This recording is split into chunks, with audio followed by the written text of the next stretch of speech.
Hello and welcome to a delayed NerdyCast reflection here.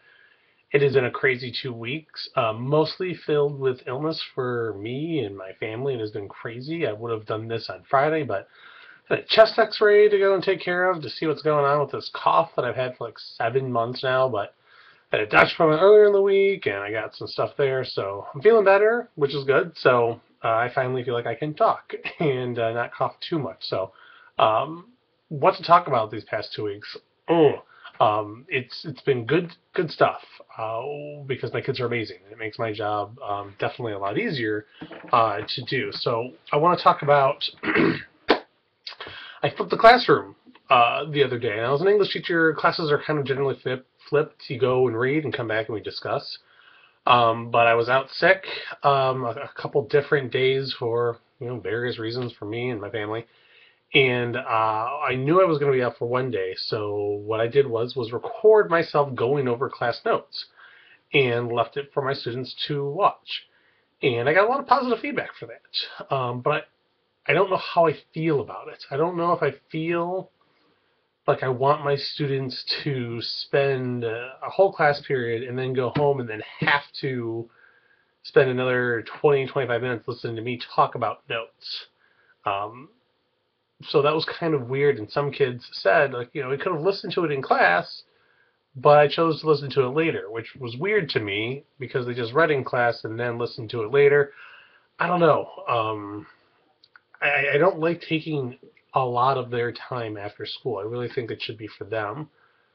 But I'm getting a text from someone.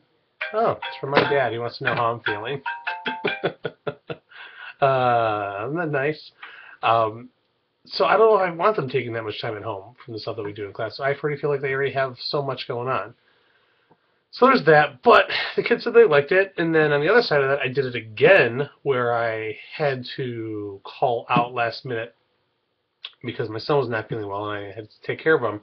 So I put together a video that I had found and watched. It was good to teach the TP cast poetry method of kind of breaking down poems. And I found a video. It was good, and I shared it to my kids, and I wanted them to watch it. And the next day when I got back, they gave me feedback, and they said it was okay, but it would be better if it was you. Like, you know what we know. You know how we're comfortable with your teaching style. And so it was really interesting feedback from the kids who said, this is cool if it was you.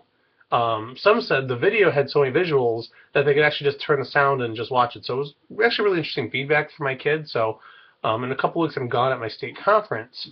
I will make a couple of videos for them to watch in class. And I'm lucky to have the class of iPad so they can do that. And then they can take notes on paper or take notes on their personal device, their phone. So I'll be curious to see how it goes again. So I'm excited about this from that point of view, that my first real foray into flipping with videos in the classroom uh, was a mixed result, but stuff for me to learn from. So I'll be curious to hear how other people do this in particular. So there's that aspect of it of the past 2 weeks that I thought went really well. Kids were testing, so there was a complete waste of time for everyone there for a couple of days. It was a day and a half, to be all fair, in what was going on. The juniors took their state test, and then the rest of the kids were gone all day. And then the juniors took the half of the day. Oh, another, my dad's really concerned. Look at that, isn't that crazy? Um, and the juniors took a half day, and then we had classes for 20 minutes, which I made use of my 20 minutes. We talked Poe, we talked poetry. So it was good stuff for my classes, and I know other teachers in my building are awesome and took care of that. But it's testing, and multiple kids in the class that I was observing said, "Why are we doing this?" And as much as I would love to say, no one knows why, to fill the bank accounts of really large corporations. Um, so getting kids to understand thoroughly why they're spending an whole full day filling in bubbles is tough. And reading the news, you see that there are a lot more parents that are not putting up with it anymore. And I really thought about this, and Leo's only 3, but I'm going to opt him out.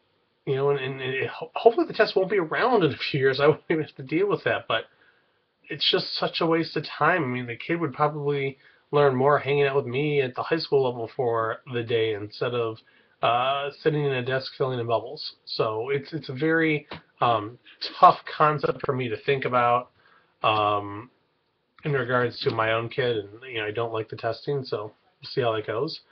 Uh, Lastly, my makerspace. I shouldn't say my school's makerspace that I am helping put together with the awesome Courtney McGuire, a librarian at the school, is coming together. End of the month.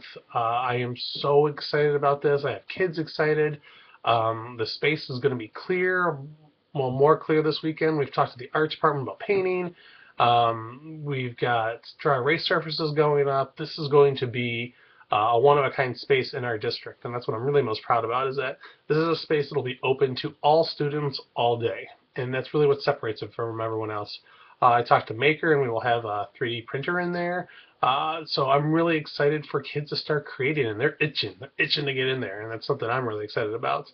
Um, I do a lot of stuff for my students in my classroom, and really proud of the things that we get done, but now here's an opportunity for me to create something for the entire school, and something that can be there and used for students for many, many, many years. So I'm really excited for that as well. So anyone with making makerspace tips, I'm always all ears to hear all of that, because um, I've been using the interwebs to help me figure this out, and it's been great. And for all of you that have been great resources, thank you, thank you, thank you.